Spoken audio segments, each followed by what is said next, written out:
కానీ రాబోయే రోజుల్లో పార్టీని బలోపేతం చేసుకుంటూ ముందుకెళ్దాం. ఎందుకంటే మనం ఈరోజు పొత్తులో ఉన్నాం. ఒకేసారి మనం మొత్తం అన్ని పదవులు అడగలేం. భారతీయ జనతా పార్టీ, తెలుగుదేశం పార్టీ పొత్తులో ఉన్నాం. మనం ఎన్డీఏ అలయన్స్గా వారికి ఉన్న నాయకత్వం ఎప్పటి నుంచో ఉంది. మన పార్టీ ఇంకా ఎదగాలి. క్షేత్రస్థాయి నుంచి మనం బలోపేతం చేసుకోవాలి. సంస్థాగతంగా మన పార్టీ నిర్మాణం ఇంకా జరగాలి. అనేక సందర్భాల్లో పవన్ కళ్యాణ్ గారు ప్రయత్నం చేశారు. మొన్న కూడా చూసి సో గాలి వెంకటేశ్వరరావు గారు, టోన్ అండ్ టెనార్ జనసేన మారింది. ఇదివరకు ఇట్లాగా మెత్తగా ఏం లేదు, చాలా గట్టిగానే ఇంకా బలంగా దిగాలి స్థానిక సంస్థల ఎన్నికల్లో అనేది జనసేన కృతనిశ్చయంతో ఉన్నట్టు మీ సమీక్ష సమావేశం అవుట్కమ్ ద్వారా తెలుస్తుంది. సో ఈ 80-15-5 మన ఈ మధ్య కొన్ని లెక్కలు వచ్చినాయి కదా బయటికి. వాళ్ళ నాయకులతోటి గౌరవ మంత్రి లోకేష్ గారు మాట్లాడుతున్నప్పుడు చెప్పింది, అది వాళ్ళు పంపించిన ఫీలరా లేకపోతే వాళ్ళు దానికి కట్టుబడే ఉన్నారా? అండ్ మీ స్టాండ్ ఎలా ఉండబోతోంది వెంకటేశ్వరరావు గారు? గారు మీకు అలానే పెద్దల పురుషోత్తమ రెడ్డి గారికి, మొత్తం రెడ్డి గారికి కూడా శుభోదయం. జనసేన మేము ఎప్పుడు మా వాయిస్ ఏమి స్లో చేసింది లేదు. ఇప్పుడు గట్టిగానే మాట్లాడుతున్నాం. సరే, కూటమిలో ఉన్నాం కాబట్టి సీట్లు సర్దుబాటులో తగ్గొచ్చు, లేకపోతే రేపు పెరగొచ్చు.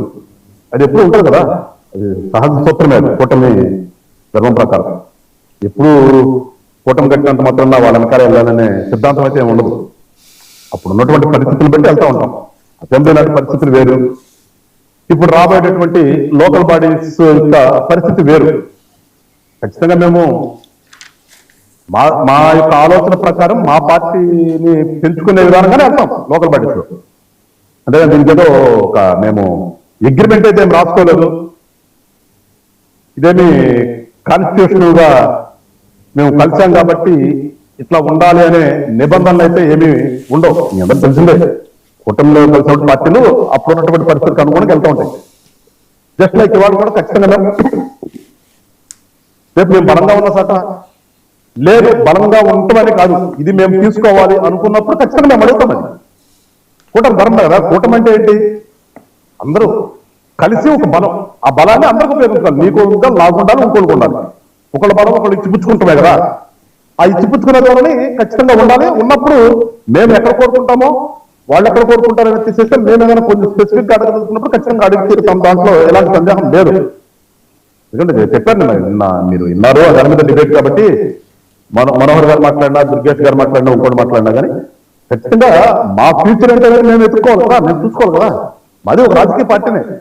మా పార్టీలో కూడా చాలా మంది పదవుల కోసం ఆశించేవాళ్ళు ఉంటారు. రాజకీయ ఎవరు ఊరికి వచ్చేదో స్వచ్ఛంద సేవ చేయరు కదా ఇక్కడ. నిజమే కదా సార్, ఇదేమి చారిటీ కాదు కదా. ఎంతో శ్రమ కోర్చి చెమటోడ్చి కష్టపడి పార్టీని నిలబెట్టిన వెనకాల క్యాడర్స్ ఉన్నారు, లీడర్స్ ఉన్నారు. They must be given justification జరగాలి కదా వాళ్ళకి. They must be given some post, ఇవన్నీ ఉంటాయి కదా సహజంగానే. అదే మాట్లాడుతుంది. ఇప్పుడు వచ్చిన వాళ్ళందరికీ ఏదో కాసి ఉంటుంది. నేను ఏదో పదవి అవ్వాలని. నేను ఎమ్మెల్యేలు అవ్వాలనుకున్న వాళ్ళు ఉంటారు, కార్పొరేటర్లు అవ్వాలనుకుంటారు, లేదంటే మండల ప్రెసిడెంట్లు అవ్వాలనుకుంటారు, జడ్పీటీసీలు, రకరకాల ఆశలు ఉన్న వాళ్ళు ఉంటారు కదా. ఉన్నప్పుడు వాళ్ళని ఖచ్చితంగా ఆ ప్లాట్ఫామ్ మీద కూర్చోబెట్టవలసిన బాధ్యత ఆ పార్టీకి ఉంటుంది. సో అందుకని ఆ విధంగా 100% మేము రేపు రాబోయేటటువంటి ఎలక్షన్స్ లో మా ఉంటది. దాంట్లో ఎలాంటి సందేహం లేదు. అదేమి మా మధ్యన మేము ఏదో మాట్లాడారు కాబట్టి కూటమి మధ్య వచ్చేసి అనుకునే అవకాశం కూడా లేదు.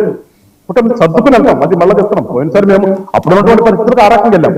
ఇవాళ ఉన్నటువంటి పరిస్థితులకి మేము అడిగి ఇస్తారేమో వాళ్ళు, ఇచ్చి తీరాల్సి వచ్చింది కూడా కొన్ని చోట్ల. ఆ రకంగా ఇచ్చిపుచ్చుకునే ధోరణి కూటమిలో ఉండాలి. ఆ రకంగా వెళ్తాం. మాట్లాడినంత మాత్రం మేము ఏదో వేరేగా వీళ్ళేదో జనసేన చేసేస్తున్నారు అనే భావన అయితే దాంట్లో కాదు. కూటమి ధర్మం నిన్న కూడా క్లియర్ గా మాట్లాడారు కదా. కూటమి ధర్మాన్ని పాటిస్తూనే మనం